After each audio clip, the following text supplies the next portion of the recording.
রে আপনার এই ছোট ভাইটা অনেক কষ্ট করে মেহনত করে এই ভিডিওগুলা খুঁজা খুঁজা বের করে ভিডিওগুলো এডিট করে ইউটিউবে আপলোড করে। আর আপনারা কি করেন, ভিডিওগুলা ফুল না দেখে উপর বেলে টান দিয়ে চলে যান। তো এগুলো কি রে ভাই,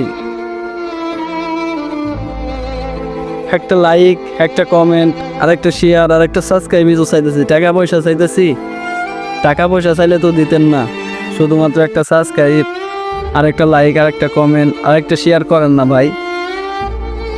আসলে কি বলতাম,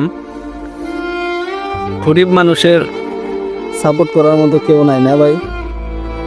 কিছু ভাই এসে কমেন্টে বলতেছে যে অন্যের ভিডিও দিয়ে লাইক কমেন্ট শেয়ার চাইতেছেন ভাই।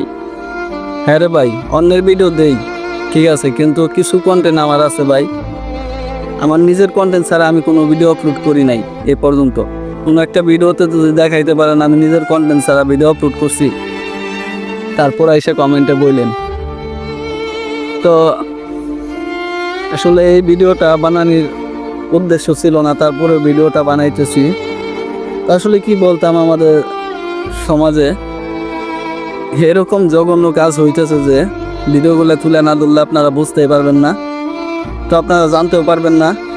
তো এর কারণে আমি সবসময় এই ভিডিওগুলো তুলে ধরি আপনাদের মাঝে। আর হ্যাঁ, আপনারা এই ভিডিওগুলো আপনারা দেখতে পছন্দ করেন, তো আপনাদের জন্য এই ভিডিওগুলোই আমি বানাই।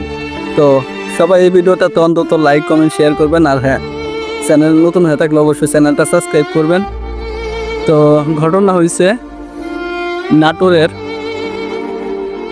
ভবানীপুরে। তো ঈদের দিন মেয়েটা শ্যামকা মানে পাকা আইতেছিল, তখনই মানে দর্শক এসে তাদের জবরদস্তি করে। তো আপনারা ভিডিওটা দেখতে থাকেন, অবশ্যই দেখলে বুঝতে পারবেন। তো আর হ্যাঁ, চ্যানেল নতুন হয়ে থাকলে অবশ্যই চ্যানেলটা সবাই সাবস্ক্রাইব করে অলে প্রেস করে রাখবেন এরকম ভিডিও পাওয়ার জন্য। তো সবাই ভিডিওটা দেখতে থাকেন। আমি রান্না করতেছি চুলার পাড়া, রান্না করে ঘরে আসছি, রাইস পাতা নেবো, পোলাও তুলে দেবো আসছে তার। আর হলি বাইরে দেখি যে ও দাঁড়ায় আছে, বলছি সে হচ্ছে কি হলি দাওয়াত দিলি না তুই? আমি বলছি কিসের দাওয়াত দেবো?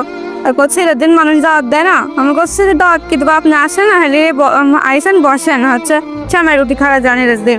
ঈদের দিন সকালে বাড়ির সমস্ত কাজকর্ম শেষ করে পরিবারের সবার জন্য সেমাই রান্না করছিলেন এসএসসি এই পরীক্ষার্থী। বাড়ির সব পুরুষ সদস্য তখন নামাজ আদায় করতে গিয়েছিলেন স্থানীয় ঈদগাহ ময়দানে, আর এই তরুণীর মা গিয়েছিলেন পাশে তার এক আত্মীয়ের বাড়িতে। এই ভুক্তভোগী তরুণী তখনও কল্পনা করতে পারেননি ঈদের দিন সকালে তার জন্য সামনে কি অপেক্ষা করছে। এখন বলছে হলে হ্যান্ডসাপ করবে না, ও জোর করে আমার হাত না হ্যান্ডসাপ করছে, কোলাকালি করবে না। আমি ঘরে এসে আর আমার পিস হয়েছে, আমার শরীর অনেক খারাপ ব্যবহার করেছে, ওদের সাথে ধাক্কা ধরে আমি ফাঁসি আমার সাথে অনেক খারাপ ব্যবহার করেছে, এটা বলার মতো না। পাশের বাড়ির সম্পর্কে এই তরুণীর দাদা এ সময় বাড়িতে প্রবেশ করে। বাড়িতে কেউ না থাকার সুবাদে সে ঘরের ভিতর প্রবেশ করে এই তরুণীর শ্লীলতাহানির চেষ্টা চালায়। এরপর কৌশলে পালিয়ে যায় লম্পট দাদা। আমি ওখানে আমাকে জোর করে রুমের ভিতর নিয়ে যায়, দরজার সামনে আমি ছিলাম, ও জোর করে ঠেলা দিচ্ছে নিয়ে যায়। আমার শরীরের পুরো ভর ইয়া করেছে, বুকে টুকে হাত দিছে, অনেক কিছু করছে। শুধু আমি কোনো রকম ভাবে ছাড়াই আসছে, অনেক জবরদস্তি করছে, বুকে পুরো শরীরে হাত দিছে, শুধু অন্য ইয়াটা করতে নেই। কি চায়? আমি শাস্তি চাই, আমি যদি অনেক খারাপ ব্যবহার করেছে। বাড়িতে ফিরে এই তরুণীর মা মেয়েকে কাঁদতে দেখে জিজ্ঞেস করলে সে পুরো ঘটনা খুলে বলে। ও রান্না করতেছিল, ওর মা আমার কাছে গেছিল, ওই ছোট মেয়ে সাজাই দিছে, আমাকে দেখাতে নিয়ে গেছে যে চাচি আমি নতুন জামা পরছি দেখো তো। ওর চাচারা ওর আব্বুরা সবাই নামাজে গেছে, অজগবি দেখি যে কান্না করতেছে। আর ওর মা তো আগে আসলো, আমি আমার চুলার পাড়ে রান্না আছে, আমি একটু পর আসলাম, এসে দেখি যে মেয়ে খুবই কান্না করতেছে। আমি জিজ্ঞাসা করলাম যে তোমার কি হয়েছে? আমাকে বলতেছে যে আমার আসান দাদা আমাকে জবরদস্তি করছে। এমনই এক ন্যাক্কারজনক এবং চাঞ্চল্যকর ঘটনা ঘটেছে নাটোরের বড়াইগ্রাম উপজেলার জোয়ানি ইউনিয়নের ভবানীপুর উত্তরপাড়া গ্রামে।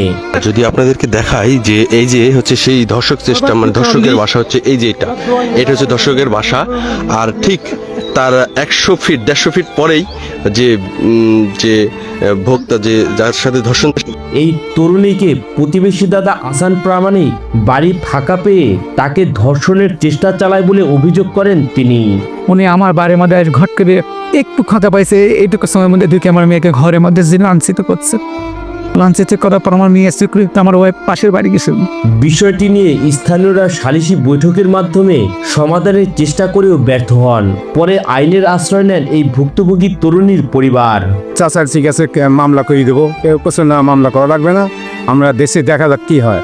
তারপরে ওখান থেকে ফোন করছে, আবার ওখানে ওই ওসি সাহেব বলছে যে না আমাদের এই হঠাৎ করে এই সব কাজটা করা ঠিক না, আপনার গ্রামে যেটাই হয়েছে সেটা আপনার দেখেন, ব্যবস্থা গ্রামের পর যদি সারা যায় তাহলে এখানে আসার কোনো প্রয়োজন নেই।